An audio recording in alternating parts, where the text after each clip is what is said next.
Wrestling POV content may not be suitable to audiences. Your discretion is advised. Wrestling POV content may not be suitable to audiences. Your discretion is advised. Wrestling POV's content may not be suitable to modern audiences. Your discretion is advised. Wrestling POV's content may not be suitable to modern audiences. Your discretion is advised. Wrestling POV's content may not be suitable to audiences. Your discretion is advised. Wrestling POV's content may not be suitable to audiences. Your discretion is advised.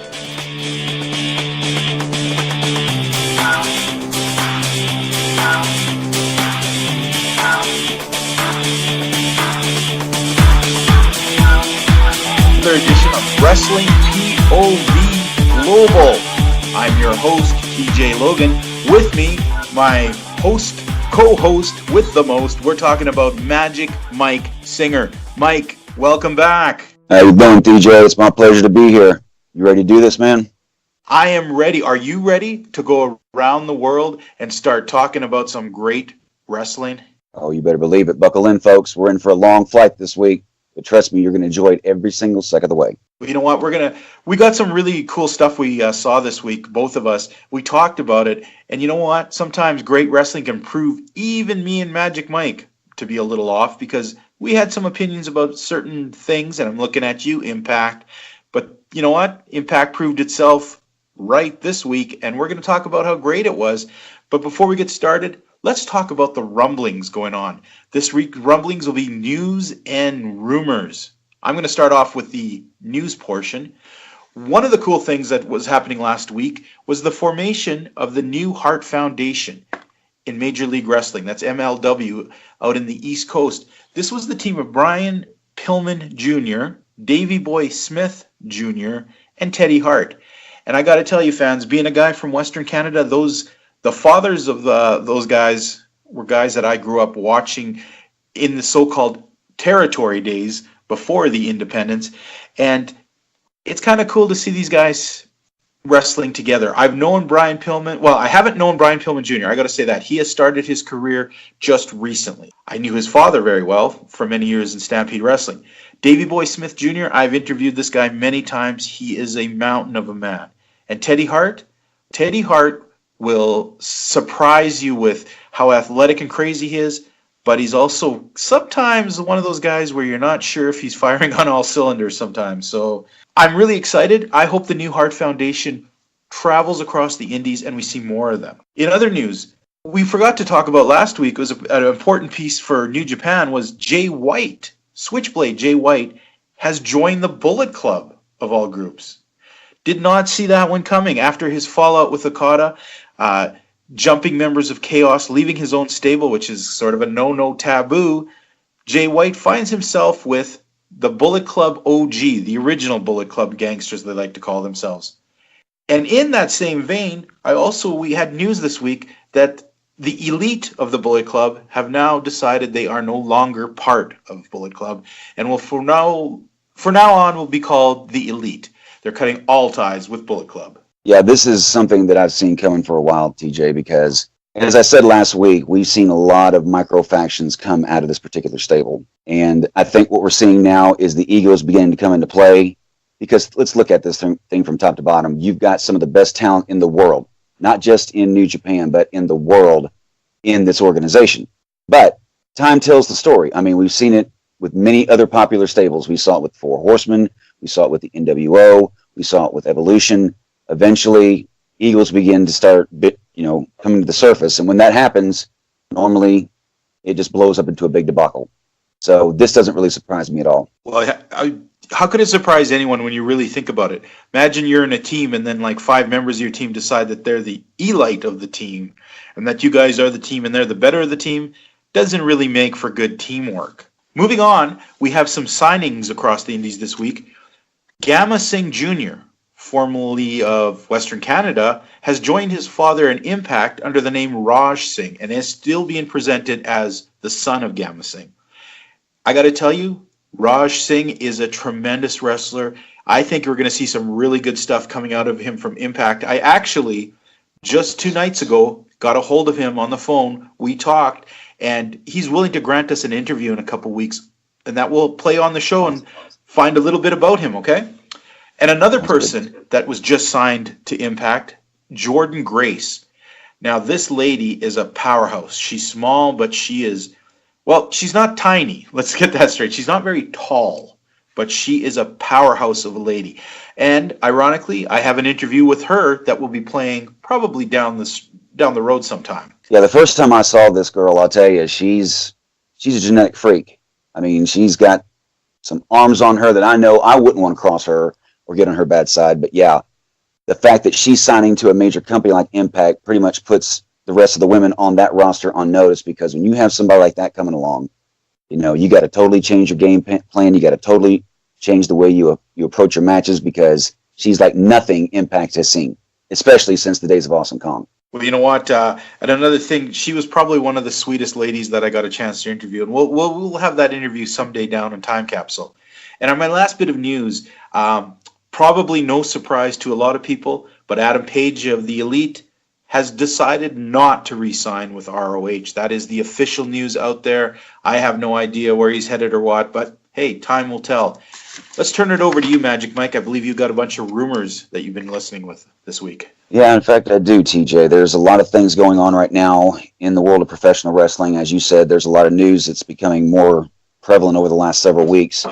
But as of right now, one of the rumors that I've heard is that Cody Rhodes is in the works to make another All-In pay-per-view.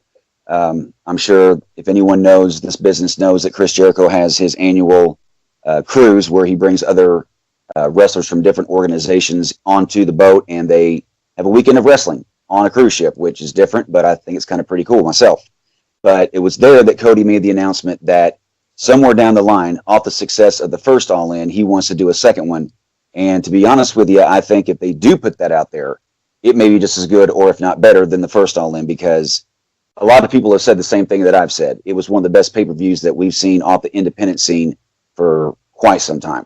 Another rumor that's going around. You know, we discussed last week how New Japan's beginning to kind of catch up to WWE as far as like their popularity here in the States and in North America. Well, believe it or not, the rumor that's going around right now is that New Japan is attempting to acquire some talent from WWE. Now, that's a pretty bold thing to do, but that just shows you where New Japan's trying to make their mark here in North America. They've been a powerhouse overseas in Japan for many, many years, but now they're reaching into this part of the world, and by signing WWE talent, well, what can you say? That's going to bring notoriety and recognition immediately to this brand.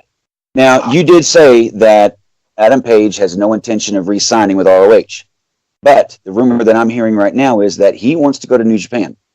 And if he does do that, then all I got to say about that, if he does go, it's going to do nothing but make his star shine much brighter. And that's pretty much all the rumors I got for this week. So what else you got for us, TJ? You know what? I want to take a look now at New Japan POV. That's our point of view on the New Japan product. First of all, we've been talking about the road to Power Struggle. Well, Power Struggle has finally came and happened. It's over. And some of the things that happen have some big repercussions, especially for Wrestle Kingdom coming up. I want to talk about the big news, first of all, coming out of this. Chris Jericho, who I believe is on sort of a Brock Lesnar kind of schedule, because it seems like he's only wrestled, well, I think since he's won the belt, he's only defended. Has he even defended this belt? It may have. No, yes, he did defend it. So he's wrestled twice this year. He put his belt up against Evil, one of the members of Los Ignobles, and a lot of people had thought this was the chance for Evil. Evil has been looking so great. He's really made himself in the last year almost a gimmick that would seem ridiculous. I mean, he calls himself Evil, but he's really made himself into a solid wrestler, and Chris Jericho manages to beat him in this match. And at the end of the match, he continued to beat him until Evil's Los Ignobles partner, Tetsuya Naito, the leader of the group, came out, kind of chased Jericho off and challenged him. And it looks like that will be the rematch coming up at Wrestle Kingdom, because it's ironic. Naito is who Chris Jericho beat this belt for in the first place. Well, I'll tell you what, this thing with... Oh, I'm sorry. No, go right ahead. Oh, I just wanted to say, this to me is interesting because Chris Jericho has been around for a long time. But yet, the thing that I think makes him so good in this business is that he's always found a way to reinvent himself. And with this new character that he's doing in New Japan, if people aren't familiar with it, he's actually painting his face, which is something I've never seen Jericho do. But it's getting the response that he's been looking for. The fans are standing up and taking notice of this. And I think with him being in New Japan, he's kind of doing what he feels is right to try and groom the talent that's coming up, because he's already fought Kenny Omega. Great match. He ends up winning this match against Evil, but he gives Evil the rub in the process, if you understand what I'm saying with that. I do indeed. And Chris Jericho, you're right. A guy who reinvents himself constantly. I mean, yeah, you watch this match. It's a great match, but it's not the kind of match you would have seen 10 years ago from Chris Jericho. It's a whole new style that he's adapted. He may be getting a little bit up there in age. He may not be able to keep the frantic style he used to do, but he still manages to be very entertaining, and with this new style that he has of a very aggressive, very violent character. And a lot of his matches end up outside into the crowd, something you wouldn't see in the past with Chris Jericho.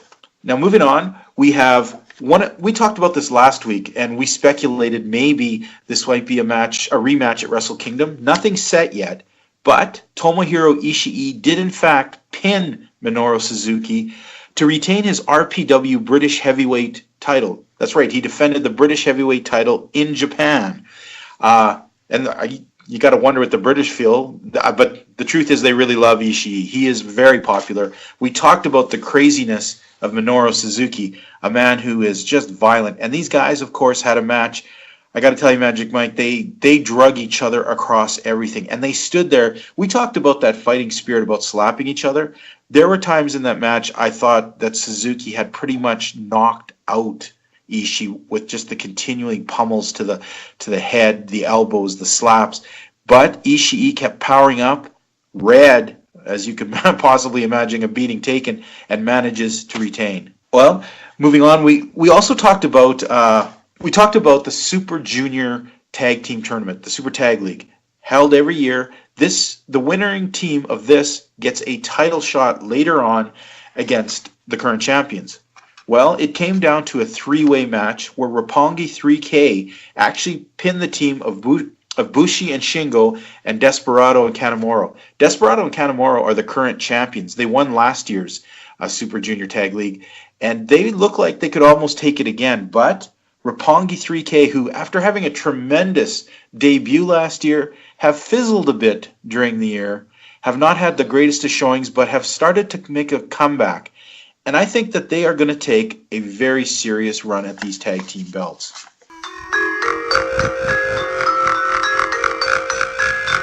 Well, folks, let's take a look now at New Japan POV. And, something weird just happened. I was on the line with Magic Mike. I don't know what kind of magic powers he used, but he seems to have disappeared. And in his place, Rick Serrano III. Now, what's going on here, Rick? Where's you coming here? I don't know. I was taking a shower, and then all of a sudden, I feel a little tickle on the back of my neck, and now I'm here. This is what Wrestling POV family is all about. One of us went down, and apparently one of us jumps up. Well, Rick, hey, it's great to see you, and I know you love wrestling, so I guess you get to hear about New Japan. Let's do it.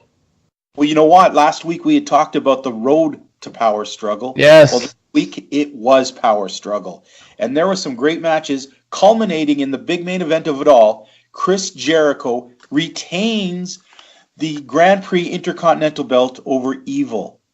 Now, I know you know Brock Lesnar really well, don't you, Rick? Absolutely. Can you believe that he probably has a heavier schedule than Chris Jericho for wrestling? That's scary. Jericho, man, listen, if he had the Brock Lesnar schedule, which he has right now, you can't blame him. The guy has been doing it for over 20 years. The guy's a rock star. He's a legend. And every time he does come back to the WWE, he puts on great performances, just like he did here against Evil. You know what? I got to say, the man reinvents himself constantly. The current Chris Jericho, he's still as exciting as he was, say, 10, 20 years ago, but it's definitely not the same style. He's more of a brawler now. He's more of an evil mastermind type wrestler. But when's the last time you can think of a Chris Jericho match that ended up out in the crowd? Exactly. Not too many of them. Not too many. But you know what? He retains his belt. A lot of people thought this was Evil's time to step up. Evil, despite having one of the ridiculous-looking gimmicks and names of a new wrestler, has managed to make himself a credible heavyweight contender. And I thought too that Jericho's time might be up, but Jericho beats Evil, and at the end of the match, Evil belongs to a group that we mentioned before called Los Ignobles de Japón, led by Tetsuya Naito. Naito came out and attacked Jericho at the end of this and said that he is going to fight Chris Jericho at Wrestle Kingdom in a rematch because Jericho actually won this belt from Naito last year. Yep. Yeah, that's going to be intense, man. I'm excited about that. You see, the thing is with Jericho, even though everybody thought Evil was going to go over, going in a match and having a great match like you did against Jericho, that's going to put you on the map. And that's just going to elevate your career. Definitely. Now, last week we talked about the craziness of when Tomohiro Ishii and Minoru Suzuki collide. Well, they collided at Power Struggle. And what some people may find odd is Ishii actually won the RPW British Heavyweight title against Minoru Suzuki in Japan. I'm not sure how that works. Yeah, that's a little bizarre. But the match was not bizarre. It was, folks, we talked a lot about strong style last week, people getting hit. There were so many times in this match where Suzuki was pounding Ishii so hard with elbows to the face or chops to the throat that Ishii had turned like red, blood red, looked like he was going to pass out at least twice in this match, but managed to gather himself up and power his way to a victory over Suzuki. Incredibly violent. If you want to see two men literally beat the living crap out of each other in a wrestling match, this was this week's pick for sure. Yeah, I thought my wife hit me hard every time I talked about Eva Marie. No, these two suckers slapped the taste out of each other's mouths, man. They were chopping each other hard. Well, last week we kind of conjectured would Suzuki be facing Naito or perhaps Ishii? Well, with Naito going up against Jericho at Wrestle Kingdom, I'm still not open, but there's still a chance that Ishii and Suzuki are definitely not done with each other. Oh, I definitely can see it happening again. Well, you know what? We talked a bit about last week about the Super Junior Tag Tournament going on right now. The Super Junior Tag Tournament it'll put out the winner of this tournament goes on to become the number one contending team. This year, I was very surprised because we talked about last week some of the guys who were in the top four, but the winner finally happened at Power Struggle, Roppongi 3K. The team that Rocky Romero formed, who last year at Wrestle Kingdom came out to giant fanfare, won the belts, and then promptly lost them at the first title defense and have had a struggle of a year. They got to the end of the year, and it looks like they'll probably be in line to get a shot against Desperado and Kanemaru. Now, you know what? This puts a lot of interesting things into perspective. Now we can see a bit of a picture of what Wrestle Kingdom is going to look like even more. We already talked about Kenny Omega defending against Hiroshi Tanahashi. Now we know Chris Jericho is putting the belt up against Naito. Two guys they fought each other before. You got any opinions on these two guys? I mean, the more the merrier. We've seen it before. That means it's just going to get better. I mean, when we seen Kenny Omega and what's his name? You gotta help me out here. TJ. Naito. We've seen it before, yes. And it works. So why not do it again? I mean, New Japan is one of those companies where we can see the same match 4 or 5 times, and every time they fight, it gets better and better. So why not do it again? Exactly. And you know what? I know you have an incredibly busy schedule, and you don't get to see tons of the guys in New Japan, so I will forgive you for not recognizing everyone's names, because let's face it, I could watch WWE and not know half the guys too. Hey, let's not forget, I was in the middle of a shower when we called me to do this show. Okay. Looking on, we do know that the junior heavyweight champion Kushida, formerly of the Time Splitters with Chris Sabin, will be taking on TG Ishimori, who's known as the Bone Soldier. This is going to be a crazy match of two extremely athletic men who really have a lot to prove. Kushida's had a really rough year and is only now starting to have signs of looking better. Meanwhile, Ishimori, one of the latest acquisitions last year from the Bullet Club, has been trying to prove that he is a worthy contender. He was brought in by the Bullet Club because they wanted to win the junior tournament, and he didn't win it. So I think he has a lot to prove here. I think Kushida is going to be in for a heck of a night, but people have written off Kushida before, and I just think this is going to be a tremendously fun match. Oh, yeah, definitely. I mean, like you said, the dude has a lot to prove. You don't want to make the Bullet Club angry, so definitely you're going to be watching out for that matchup. And so far, the only other match we know signed is Okada defending. Well, no defending. I'm so sorry. I'm so used to Okada being champion for so long.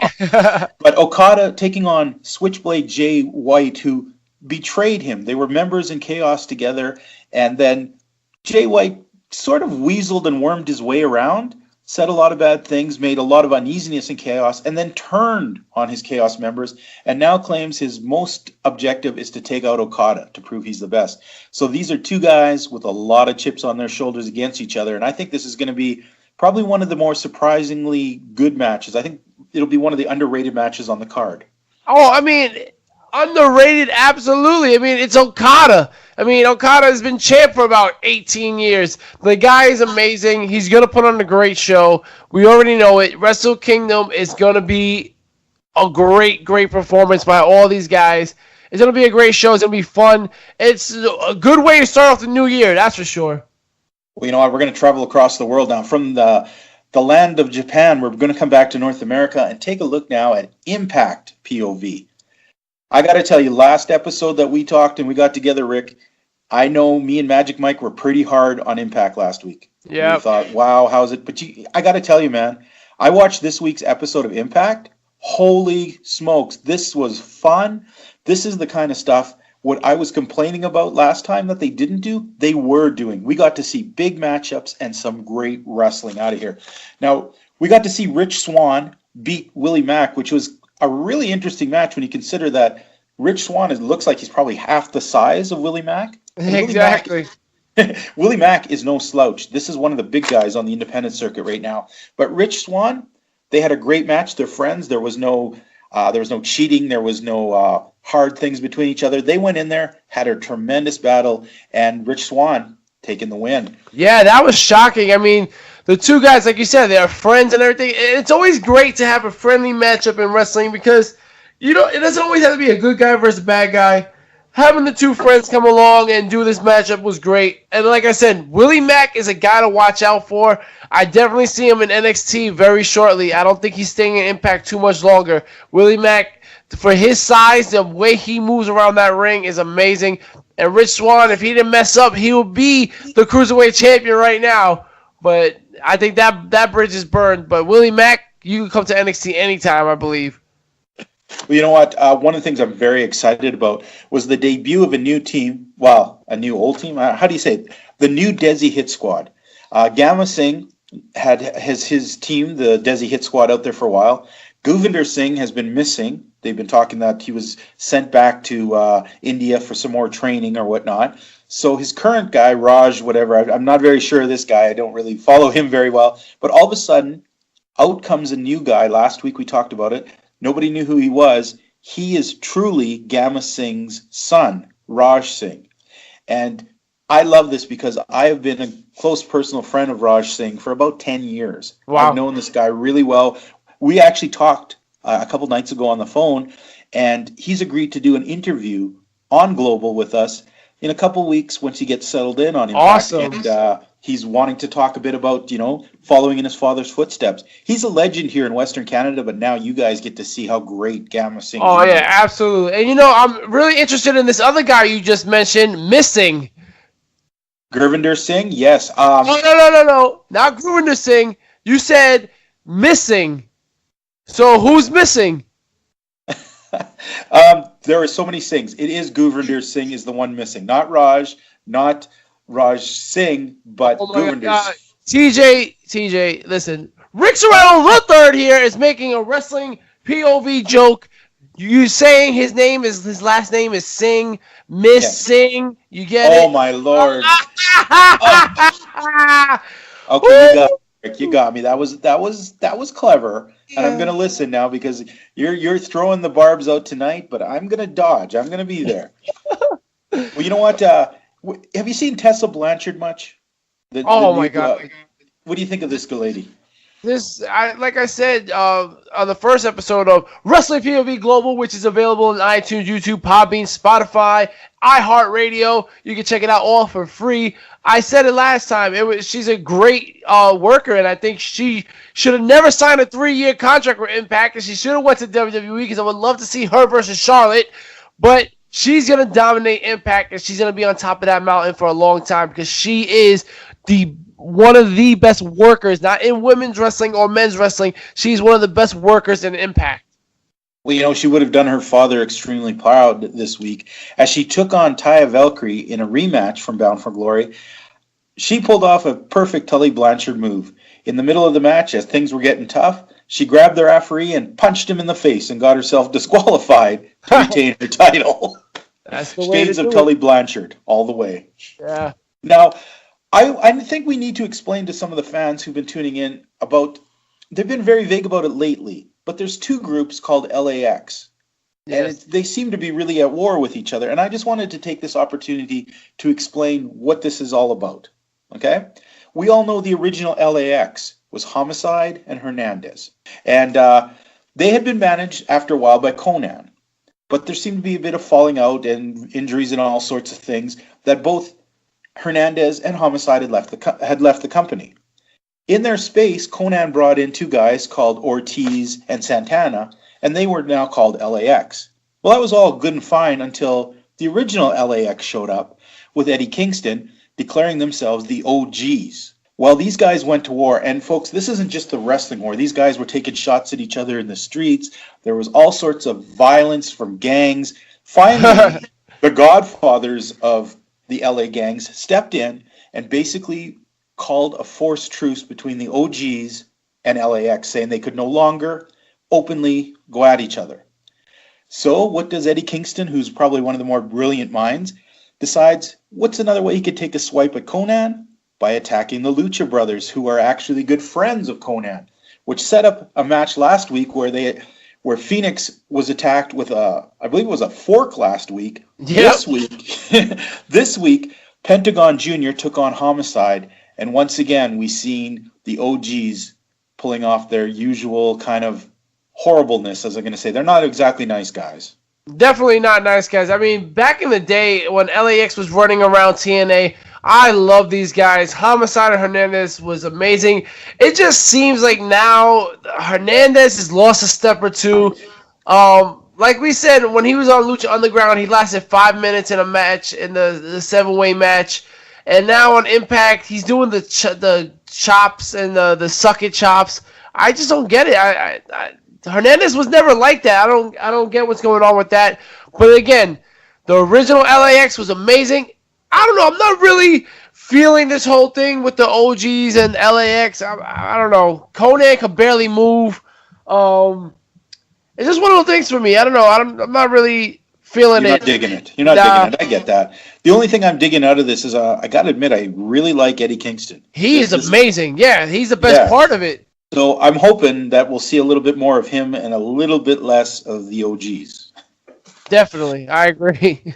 Well, this week, the main event had Pentagon Jr. beating Homicide, which once again led to all the OGs attacking Pentagon and Phoenix coming in for the save. So definitely, we're looking at an OGs versus Lucha Brothers down the road. And that is something I could get on board with. I mean, again, Homicide, I have nothing against Homicide. Homicide is still doing things that he's been doing since the beginning. I mean, he's always had that unorthodox style, which has always been fun, and he is a scary looking dude.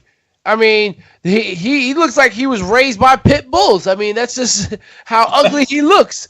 But it goes with the character and everything. And then of course you got the Lucha Brothers. They're gonna make anybody look good. You know, they're gonna make Hernandez look like he's doing things that he used to do back in the day. So I have no fear with the Lucha Brothers and the OGs going head to head. I think that's gonna be a good matchup, honestly.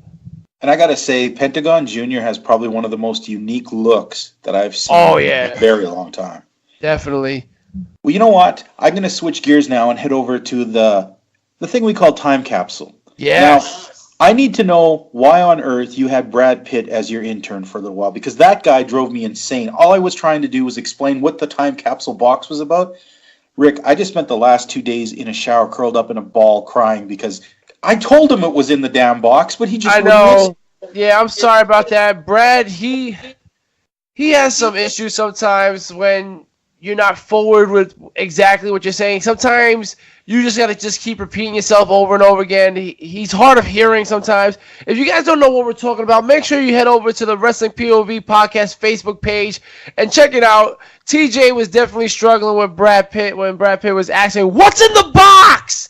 And TJ just explained it to him that it's a time capsule. And if you guys didn't hear that, TJ, why don't you explain what exactly the time capsule is? Well, the time capsule is for the last 10 years, mostly in the last 5 years, I've gotten some very big interviews with a lot of indie stars. And we thought time capsule would be a good time to pull out some of those interviews of stars who are right now even bigger stars and get a bit of a look back of what they were like, what they were talking about.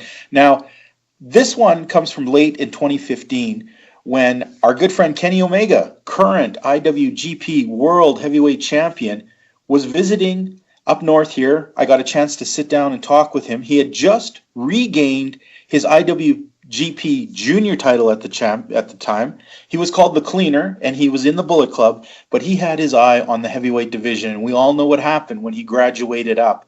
Now, Rick, did you get a chance to listen to this interview when I sent it in? Absolutely. I mean, this is a great interview, and you guys are going to love it. I mean, Kenny Omega is one of the nicest guys. It's a great interview, and you guys are going to enjoy it. Well, here we go, folks. Let's take a look at Kenny Omega. Got a chance to talk to international superstar, current IWGP Junior Heavyweight Champion. That's right. Kenny Omega. Kenny, first of all, welcome back to Canada. Thank you very much. It's good to be back and good to have a chance to rest and also appear for RCW for the first time. Now, you know what? You're really making yourself a name now. You've always been known as a very strong international wrestler, but now you've joined the Bullet Club and you're right out there in the forefront of Japanese wrestling. Yeah, I mean, for people that search international wrestling, you know, my name is popping up all over the place, but I think it was only up until recently when North American fans, or fans that primarily watch WWE and TNA, ROH, you know, stuff that happens in our borders, now they have a chance to watch New Japan, so it's cool to be seen by all of the fans of North American wrestling. Now, you know what? A big resurgence of American interest for Japanese wrestling, and definitely making waves, is the Bullet Club. Why are you guys what's so successful about that formula? I think a lot of characters that appear on TV, they're canned characters, they're written characters, and you never get a chance to see real personality. So I really do feel that as the Bullet Club members who aren't scripted whatsoever, we just do what we want, say what we want, and I think that really conveys that we're just a group of guys that are friends having a fun time. And I think when talented wrestlers, and like we're talking some of the most talented on the planet, are having a fun time doing their job and making their living, it's going to come across as pretty cool, and people are going to want to jump on board and have a fun time and party with us. You know, for so many people who turn on the television and they see Kenny Omega in whatever venue they see this international superstar, a lot of people forget you are from Winnipeg, or from at least the Winnipeg area, and trained. Tell us a bit how a young Canadian guy grows up and becomes an international sensation. Well, there's no real answer for that. I mean, it was like the old stigma back in the day where if you grew up and wrestled in Winnipeg or even just in central Canada, you're doomed. You can't go anywhere. And it's unfortunate, but we don't have too many guys that have done big things in wrestling that are available as trainers, that are available for advice. No one with any contacts to get people places.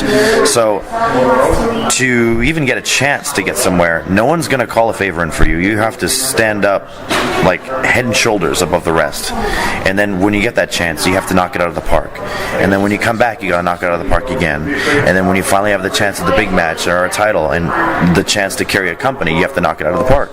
Because if you're traveling from central Canada, chances are you're going to be an expensive flight or an expensive gas tank or whatever it might be.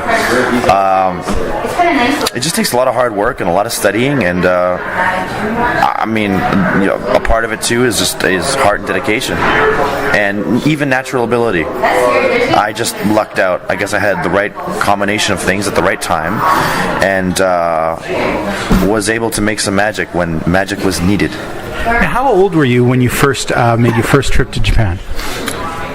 Oh wow! Well, that was 2008. So if I'm to do some simple math now, being 31 and it's 2015. 7 years? Yeah. So I've been 7 years ago. 7 years ago, I made my first trip to Japan, and I wasn't making frequent trips at that point in time. In 2008, I made one trip, and in 2009, I made like 3. It was only until 2010 where I really increased my schedule, and I really said like, hey, I want to be out here, and this is where I want to be full time. And I kind of gave up all of my indie responsibilities so that I was, because I was also contracted by ROH at the time too, and it was tough because I enjoyed getting out in front of all different types of fans, but Japan called. I really wanted to call it my home, and I really thought it was my time to go for my dreams. Now, was that hard? I mean, being obviously you're not Japanese descent at all. Was it hard going to a place with such different language, different food, different culture, and you not being Japanese at all? Was it hard in the beginning, or did you find yourself fitting in rather quick? I mean, I wanted to fit in, but it was really hard to fit in because no matter how much studying or preparation you do, you're just tossed from the frying pan into the fire. And I mean, you hear, everyone knows like certain phrases or certain words just due to, our culture. Everyone knows konnichiwa and stuff like that. But I mean, you go in studying a vocabulary thinking that it's going to be able to be used when you're out there, and you can't say anything, you can't communicate. Everyone's is too fast, they don't understand what you're saying. So you're just like in a panic mode, and it's culture shock at the beginning. But if you want to fit in, if you want to strive and survive in Japan, you'll find a way, and somehow I did. And now I mean, communication and the language barrier has been completely eliminated, and I'm proud to call it my home, or second home. Now, do you spend most of your time currently in Japan? Yeah. Last year I spent 8 months of the year, almost 9 months of the year in Japan. This year I'm hoping to be home a little more, because I sort of felt like I've been away from like North American fans. I mean, they can see me on TV and on internet or whatever, but I feel that my physical presence has been yes. So I really just want to show face, like literally, in the literal sense. And for myself too, like I want to get in front of these crowds in both Canada and US, and especially Canada, because even when I was at the height of my indiness, it was mostly just US indies. So I want to get out to places like RCW now, and get in touch with these fans and kind of spread the word about New Japan and what I'm doing. You know what? You mentioned a bit about the Bullet Club being friends. Yeah. And is that a legitimate thing? Do you guys actually hang out and do things together when you're in Japan? Yeah, we are hanging out almost every day. I mean, we're always traveling somewhere every day, but I mean afterwards, especially if I'm with Bucks, it's not even like, hey Bucks, do you want to go out and do something? It's just, what are we going to do today? It's already given. AJ too, like it's us, Bucks and AJ most of the time, just because we have really similar interests. Bucks and I have like real similar humor, and me and AJ were both like avid gamers, so we just always have a lot to talk about, and even like our wrestling styles really mesh well with each other. So it just like feels natural when we're hanging out and just like shooting the poop. I'm making sure to keep this G-rated, You can keep it any rated you want. Okay. Anyway. So, you brought up the Jackson brothers. Are they as crazy as they act in the ring? In your spare time, are they the crazy loud ones, or are you the crazy loud one? Oh, I think it's pretty equal. I mean, when we feel really crazy, we'll make sure we get it on camera. We are making some pretty cool vines in our spare time. Some that haven't even been released. I mean, usually there's there's always stuff going on all around us, stuff that's making us pissed off, or stuff that's making us get wild, and we're sort of like the window. We're each other's enablers when we all hang out together. But the only reason I did bring up AJ in that is we've had AJ on many times, and I don't get the feeling he's an out-and-out crazy wild guy. He seems like the more quiet, fun, introspective guy. Yeah. Oh, yeah, definitely. I mean, the Bucks and I are definitely the more loud of the four. But AJ and I, we have our own similarities, and we connect on a different level because we're probably the only two foreign gamers in New Japan right now. So when we talk, it's just like nerd talk, and we just go on and on and on about retro systems, retro games, and have you beat this, have you beat that, have you tried this, have you tried that. It's cool to take like the time machine back and talk about all those things, because I don't really get a chance to. It's yeah. You know what? One thing I do notice is watching a bit of Japanese wrestling is a difference in the crowd reactions and the way people act during wrestling matches as compared to Canadian or North American crowds. Yep. Did you find that a little disconcerting at first, just how different the people are? I mean, did you feel like maybe they didn't get you at first, or did you understand their way of reaction? Well, I mean, I came up studying a lot of Japanese tapes, so it wasn't like I went in. Yeah, I knew how the crowd reacted. I knew that the silence wasn't necessarily that they disapproved or disliked what they were seeing. It's just they're taking it in. Sorry.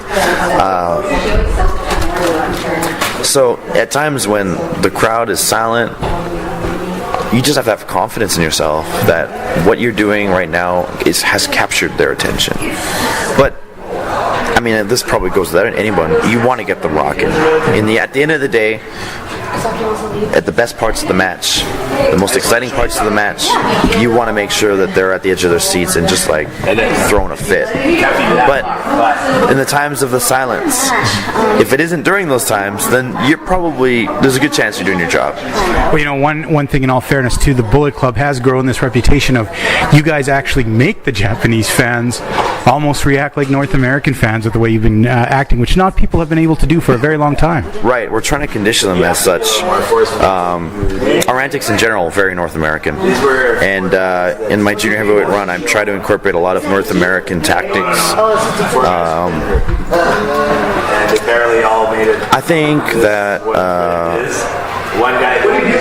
much like our wrestling styles are very international, we want the crowds to also be international. I don't want there to be like, this is a Japanese crowd, this is a Mexican crowd, and this is a Canadian crowd. I would love for the Japanese fans to appreciate all types of wrestling and react appropriately, just as we're trying to make new styles which are an amalgamation of all the different styles of pro wrestling.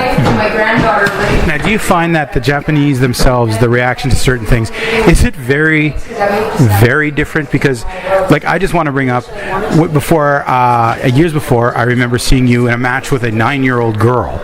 Like, right. How does kind of that stuff, or other people in that company fighting blow-up dolls and stuff like that, yep. And yet they treat it like a very legitimate thing? I feel that depending on what promotion you're in and depending on the situation, the people are more receptive to suspending their disbelief for you. And then once you have that original suspension,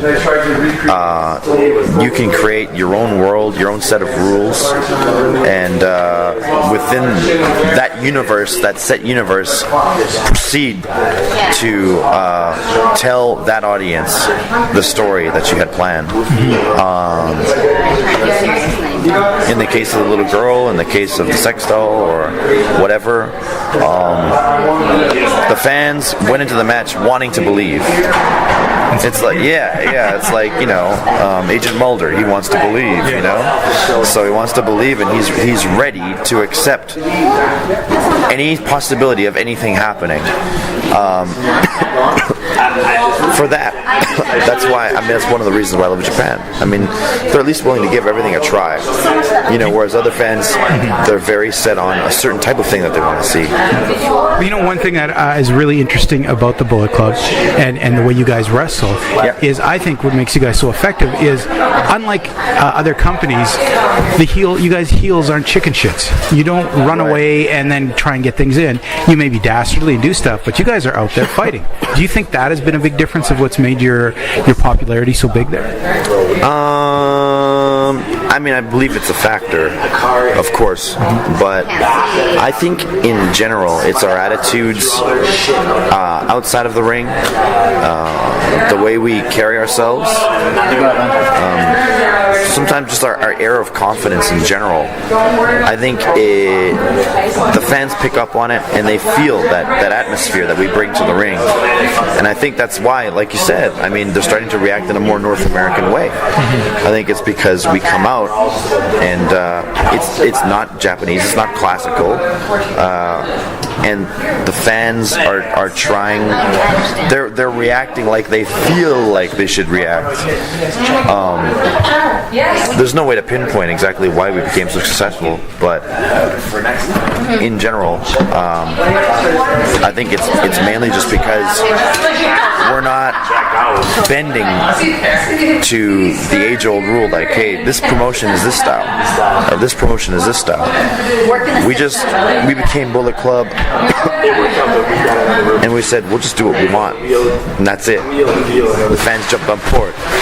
Well, you know what, the last thing I'll go into then is your current incarnation, or your nickname, the Cleaner. The whole point of you're going to clean up what you call trash from certain different groups.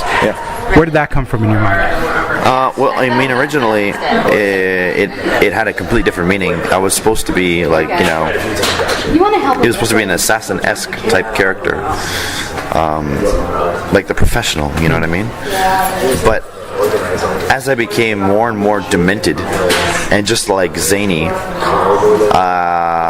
I started to take the more literal sense of the word, and in my last batch I've even incorporated trash cans and brooms, and, you know, even just like my play on words, like I'm going to clean up the garbage and stuff like that. So I'm sort of becoming like a janitor of sorts, but it's all in good fun. I enjoy it, I like it, and to be honest, I got a lot of real dedicated fans that do awesome fan art, and the fan art of me being a janitor is more fun than me being an assassin. So yeah.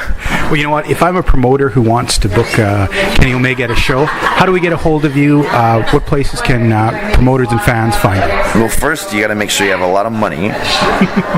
But aside from that, I am on both Facebook and Twitter.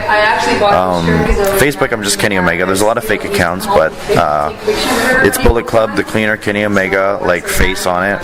It should be obvious because I'm like, my friends list is maxed out. That wasn't even me bragging. It's just like, I'm just saying. And my Twitter is at Kenny Omega Man X. And yeah, that's me on there. I monitor it almost every day, pretty much every day. So and you are going to take bookings anywhere across North America now that people want to see you. You want to get in there in some Canadian and North American. Yeah, I mean, if I can. I still have a very busy schedule, but I'll squeeze them in when I can. And if it works out, I'm interested. If it doesn't work out, we'll try next time. That's pretty much it.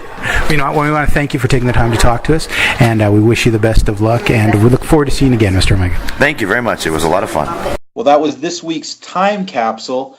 We're going to take a break now. When we get back, we're looking at ROH, Lucha Underground, and a whole lot more. Hey, this is your Olympic hero, Kurt Angle.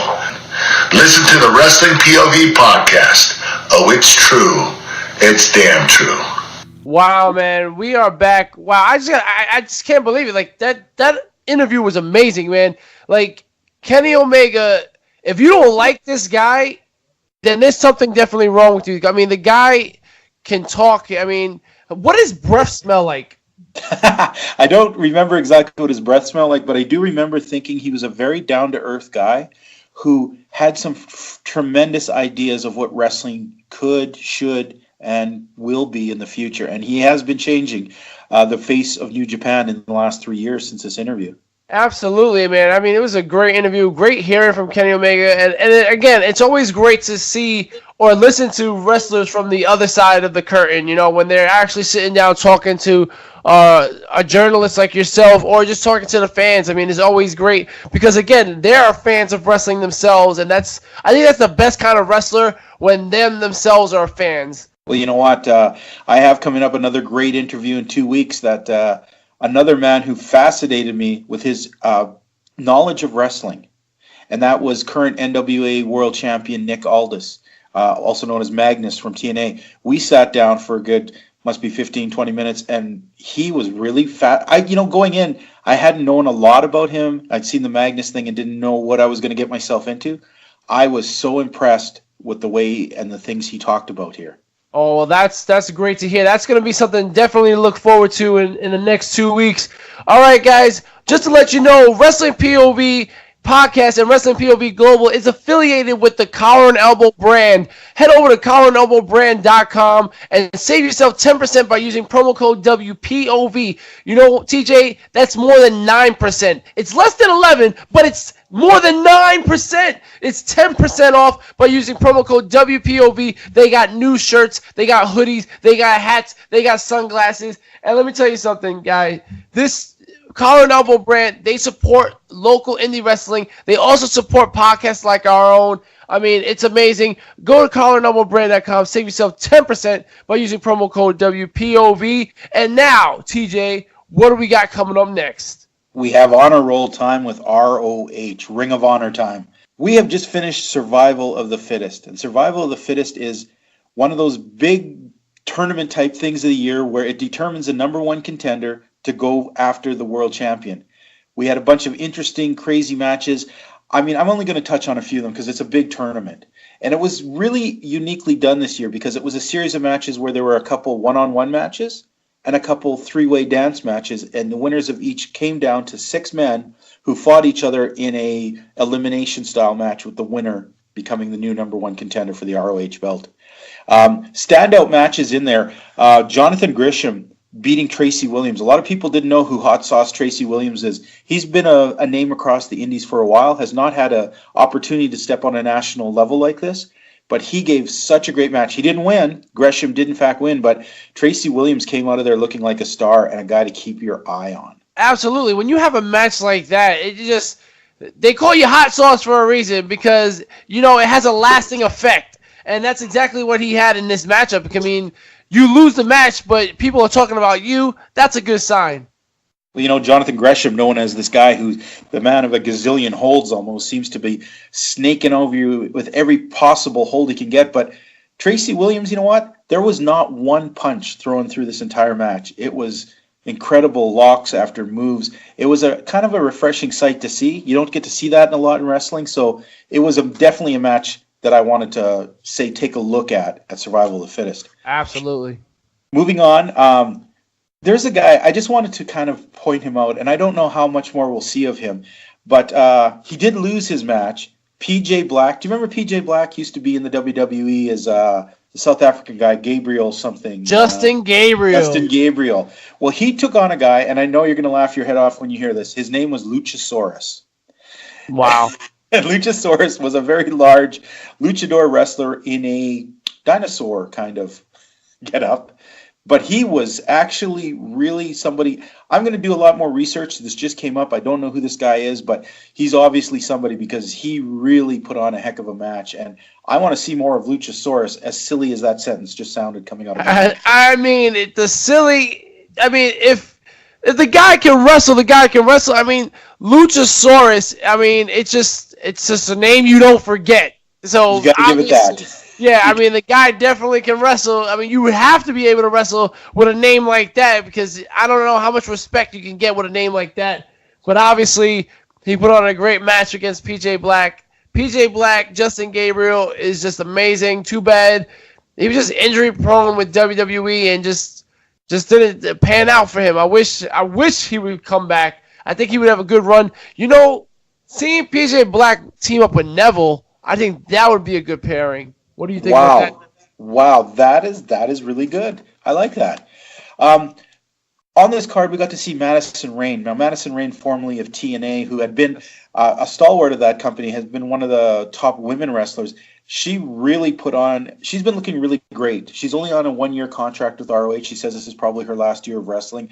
But she put on a great match with Britt Baker, and I think she may take one last run at the women's title before her retirement here. Great. She's just a fabulous wrestler, and I really enjoyed watching her. There was also, sorry. Yeah, Madison Rayne was always one of my favorites back in the day with TNA. I mean, when she came in with the beautiful people, she was always, I think she was the better wrestler out of the 3 girls, and she definitely needs to respect it. I think one more title run is definitely in her future. Now, we talked in the past about the Kingdom and how they had a conspiracy. Yep. They believed a conspiracy against them. Well, they say the conspiracy finally has been broken because they managed to defeat the Young Bucks and Cody Rhodes for the ROH 6-man title. Exciting, fun match. Did not like the ending of this match. It seems to be Cody Rhodes' biggest downfall lately is his wife, Brandi Rhodes. End of this match, somehow Matt Taven knocked out Brandi Rhodes. And as Cody went over to help her, he apologized, and then he punched out Cody Rhodes, threw him in the ring, and the Kingdom are the new champions. Wow. I see a lot for the Kingdom. They're a good team. I'm wondering, though, how much longer the Young Bucks are looking for ROH. I mean, it's scary because it's like they're already talking about how they're not going to be part of the Bullet Club anymore. They talked about how they're going to stop making Bullet Club shirts.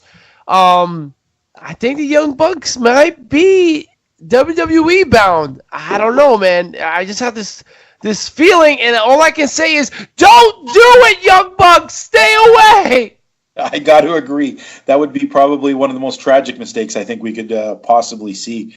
Now, the next match I want to touch on because it's so cool to see this kind of match. The ROH World Champion, Jay Lethal, teaming up with the ROH TV Champion, Jeff Cobb, to take on the ROH Tag Team Champion, SoCal Uncensored, represented by Frankie Kazarian and Scorpio Sky. It was not for the belts, but this was a tremendously fun match with the ROH World Champion and the ROH TV Champion, Lethal and Cobb, coming out on top in a tremendous battle, and Jeff Cobb finally getting a look on a giant national scale. I've known this guy for many years. I think I even have an interview with him from years back. Jeff Cobb finally getting a chance to step up and show that he deserves to run with the big boys. Yeah, I mean, the guy looked impressive. And, I mean, who don't you have an interview with, TJ? No, you know what? I know a lot of indie guys over the last couple of years, but I met Jeff Cobb about 6 years ago. He was not obviously on a national scale. He was wrestling out of Hawaii. He come in with a friend of his, and they were calling themselves the Island Boys. I took a look at this guy, and I even said to the guys around me, keep an eye on that guy. He's got a build on him, and he has a style of wrestling that I think we will see him in the future. And so I'm very proud to see him all over New Japan, ROH, and the things he's done across the indies. I think he's a breakout star. And you've watched Lucha Underground. You know that crazy guy with the chained in the basement with the mask on and the full body Michael Myers suit? That's actually Jeff Cobb. Wow. Interesting. Yeah. So we're going to move on to the last part, survival of the fittest, the 6-man elimination to decide the new number 1 contender, and it is the villain, Marty Scurll, will now be the number 1 contender to Jay Lethal. Yeah, Marty Scurll. I mean, I love this guy. He's my favorite heel. He's my favorite villain. The guy just portrays a villain, and he does it so well. It's going to be great. Him and Jay Lethal locking up once again. It's going to be an amazing matchup. I can't wait to see that. Well, you know what? That was some great times in ROH. There's been so many things going on. We could have talked a whole lot more about a lot of stuff, but they're at that season where they're just throwing so many things going on. But we decided we're going to just concentrate on the big things. But now I want to move on and go in to Lucha Underground. It's our ultimate Lucha time. Yes, lucha, lucha, lucha. Well, this week we had 3 matches. Now, fans, we've talked about this, of how Lucha Underground is a fantasy-type setting. A lot of the characters you see are actually portrayed by other wrestlers. And during these matches, I'm going to tell you some of those wrestlers, and you may recognize some of them right off the bat. And some of them you go, hey, I didn't know that was him. We're going to do the opening match. Had the Reptile Tribe of Cobra Moon, Daga, and Jeremiah Snake beating the team of Ivelisse, Exolicious, Sammy Guevara, and also the team of the White Rabbit, Paul London, and El Bunny. Now, that's a lot of people in there. And I want to preface something. Now, Rick, do you know much about actual three-way luchador wrestling from Mexico? I mean, all I know is that it's definitely a lucha party. I mean, it's just chaos when you have that many men in the ring at the same time.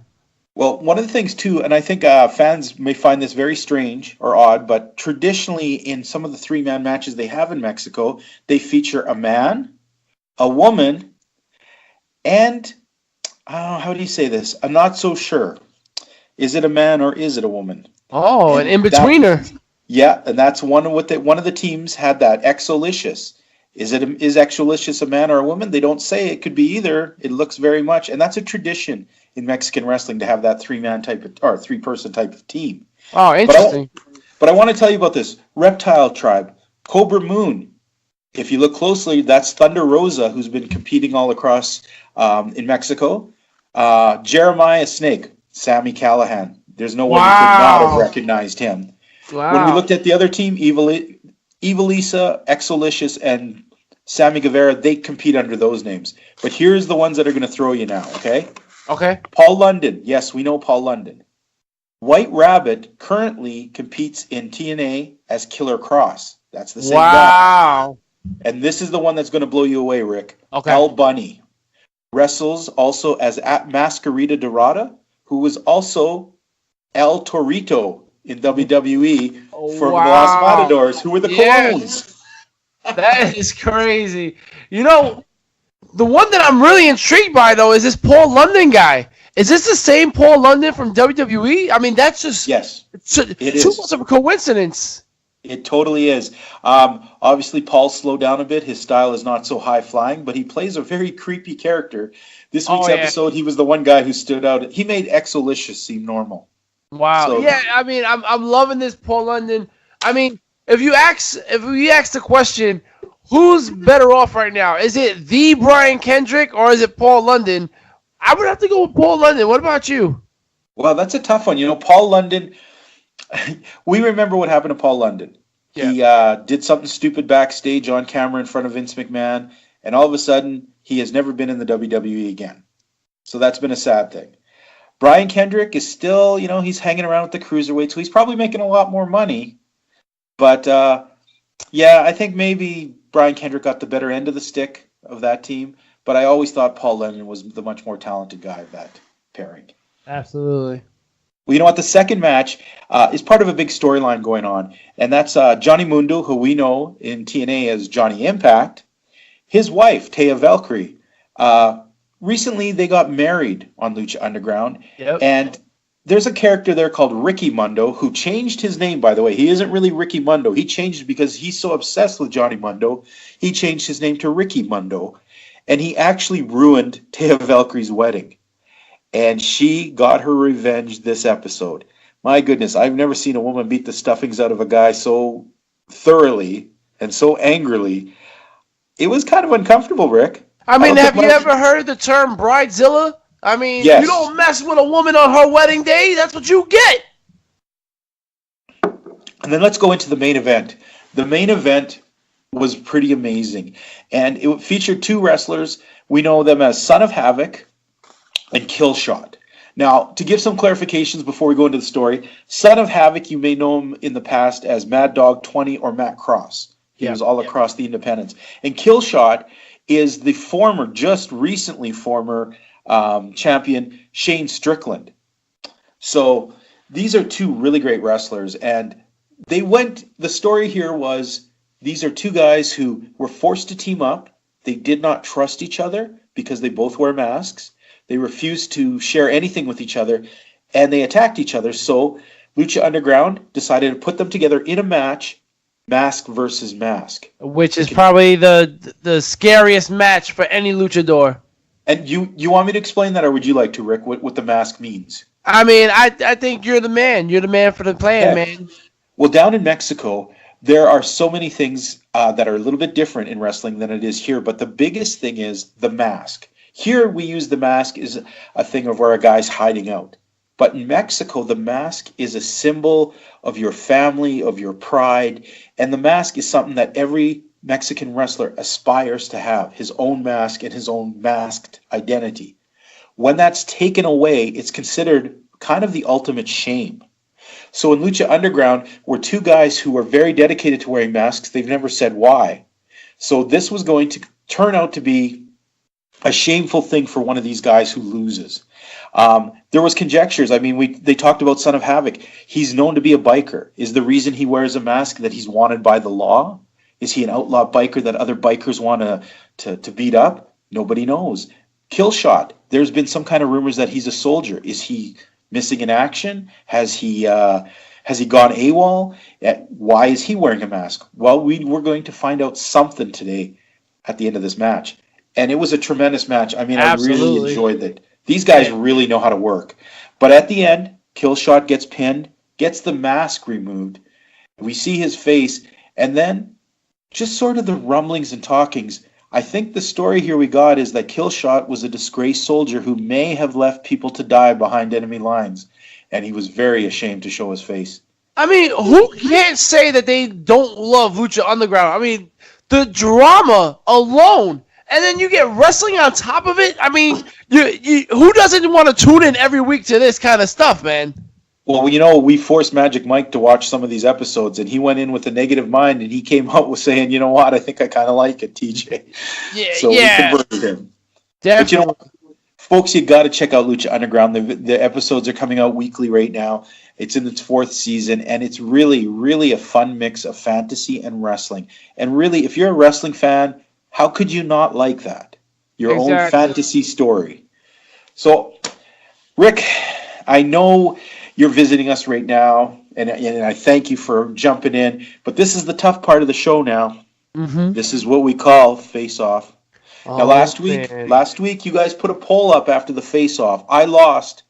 Magic Mike won 76% of the fans to my 24%. 76% thought that The Undertaker would make a much scarier movie. I went with Papa Shango. I got to admit I was kind of goofing off, so I am not that surprised that I lost.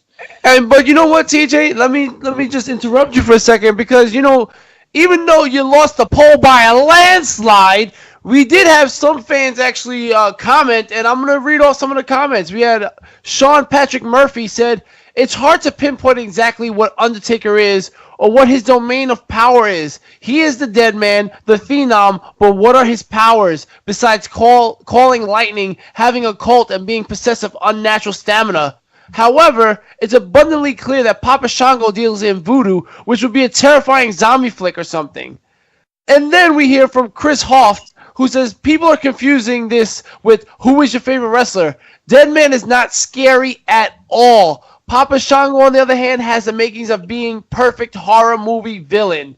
I mean, so at least those two guys are with you, TJ. I mean, just the rest of the voters said, I'd rather see The Undertaker in a horror movie. Yeah, I know bikers can get really scary sometimes. Anyways, all right, today's topic. Are you ready for this? I'm going to let you go first. Absolutely. I'm going to tell you what the topic is, okay? All right, let's do it. Well, you know what the topic is. We talked about it earlier just to set up what we were talking about. The topic is this. Recently, on Bound for Glory, Austin Aries pulled off sort of the finger poke of doom thing, where he got up, acted like what happened was a complete fake. He got mad, stormed off, kind of spit at the referee, and walked out of the company. Now, originally, Magic Mike thought this was real, and I believe you too, Rick Serrano III, believe what we saw was the real Austin Aries and real life unfolding. I, on the other hand, believe that this is another storyline that the company's going to try and swerve our way. So you know what, Rick Serrano, convince the people that was real. All right, you know, like you said, at first I was hesitant on this. I was like, you know what, that can't be real. There's no way. But then again, people, we're talking about Austin douchebag Aries. The guy is a douchebag. He's just everywhere he's been, he always finds problems. Now I get it. He was upset at not being on the WrestleMania DVD. He was upset at being on the pre-show. But you know what, dude? You were on WrestleMania. You need to get your head out your ass. Then you go over to Impact Wrestling. You get the title instantly. Like everybody who goes to Impact, they get the title instantly. And then you have the nerve to be upset when you lose the title. And then you walk out like that. And then you flip off the crowd, you flip off the owners, you flip off the ref, you flip off... Like, come on, dude. And then it's just... The guy is just a douchebag. He just loves attention. This whole vegan thing, like, I have nothing against vegans or anything, but the things that he puts on his Instagram is just... You're just a douchebag. So, yes, I can believe that he just got up and walked out of the company because Austin Aries, believe it or not, is a douchebag. TJ? Well, you know what? All douchiness aside, wrestling has always been smoke and mirrors. It's a carnival run by carnies. That's how it all started. And you know what? Those carny things still continue today. I've been backstage many times where I've seen guys take power tools to each other to try and kill each other. Then they're backstage having a beer talking about what they're going to do next. Do I think that was real? No. I think that... Well, look at it this way. The whole start of this thing, when Austin Aries said the things he said about Ty Valkyrie, they ended up on TMZ. TMZ, that's a pretty big score for a wrestling company. And I know that if I wasn't the WWE and I got my guys on TMZ, I would think there's a story there that needs to go further. And what would be the best way to do it? Well, it all came about because Austin Aries said bad things in a real light about Taya Valkyrie, and it made Johnny Impact mad because this is his wife. Let's play on that whole reality. Let's have the fact that Austin Aries, who's such a dick, walks out. He's going to storm out, and TNA's keep throwing out feelers saying, "Oh, we kind of like him, and yeah, he's gone, but we were still open to working with him." What does that set up? That sets up him staying away for a little bit longer, them still throwing out feelers, and boom, somewhere he jumps in on the next big pay-per-view and attacks Johnny Mundo, and then it all gets revealed that, this was his ploy to make more money, or with the storyline they'll use from it. But I do believe 100% that this is a storyline. We've seen it many times. This is Vince Russo type booking where let's take something and try and blur the lines between reality and fake. And unfortunately for me, I think that is the worst kind of storyline. You know what, TJ? After listening to everything you had to say, I do have to say it is interesting, but stupid. I mean, come on, man. Get real. Rick, I would not say you're stupid. You tried. No. I was talking about you, TJ. Come on. Listen. All right. Listen, fans. Obviously, this face-off just got real intense, and we're going to need you guys to settle this. So make sure you check out our Facebook page at Wrestling POV, and let us know, who do you think won this face-off? Was it the third wheel, Rick Serrano the third, or was it the Canadian Destroyer, TJ Logan? Make sure you check it out on our Facebook page. Let us know. We'll set up a poll, and you guys let us know in the comment section who won this, and next week we'll find out who the real face-off champ is. Woo-hoo! You make it spicy, folks. We don't even know if he'll be back to defend it for a while, so we'll see. First of all, Rick, thank you for popping in. I know you were taking a shower and it was hard work. Unfortunately, Magic Mike went down, magic bullet or something, maybe the finger poke of doom. I don't know, but hopefully he's up and at him for next week. Thank you. I look forward to listening to you guys this weekend on Wrestling POV. The stuff you guys talk about in the WWE makes me laugh my head off. I enjoy it. And how can I not miss Miguel? Sorry, Tony and Mimi, I'm not trying to throw you guys out there, but come on. Why aren't you going to give that intern his own spotlight? Well, listen, man, the guy's head is already full of stuffing. We don't need to fill it up with any hot air. I mean, the guy gets on my nerves all the time. He's living with me. Wait, what? No, Miguel, back up. Oh, my goodness! Hello, everybody! Oh, my goodness, I am on the Wrestling POV Global podcast. This is amazing. TJ Logan, why? Why are you so bald? Oh, my goodness, this show is crazy. Oh, my God, I can't believe it. I am the best person ever. And this is why... No, see, this is why we don't have him. Get out of here. All right. You listen, guys. Yes, like TJ said, you can check us out on Wrestling POV Podcast every Saturday for new episodes for all your WWE coverage. Don't miss out on the only place where you can find the pay-per-view points game. Every pay-per-view, you can win the Wrestling POV Championship, the Interstate Championship, or the Overseas Championship. And if you're in last place, you get the smelliest award of all, the Rick Serrano the Turd Award. You don't want that. But again, thanks for having me on the show. It's been a great time. I'll always be here for you guys. I'm Wrestling POV Global, where you can find all your New Japan, Ring of Honor, Lucha Underground, Impact, and some great indie wrestling, and including the Time Capsule. We just listened to an interview with Kenny freaking Omega, and we got some big names coming up. This is a great show. Make sure you tell your friends about it. Tell your grandmother about it. Tell your grandfather about it. Tell your great-great-grandfather's next-door neighbor who's humping his sister about it. Because you don't want to miss this show every Wednesday. How about that, TJ? Wow, you make me want to watch it, and I'm part of it. Well, folks, tune in next time. We got a lot of things to talk about. Have yourselves a great night.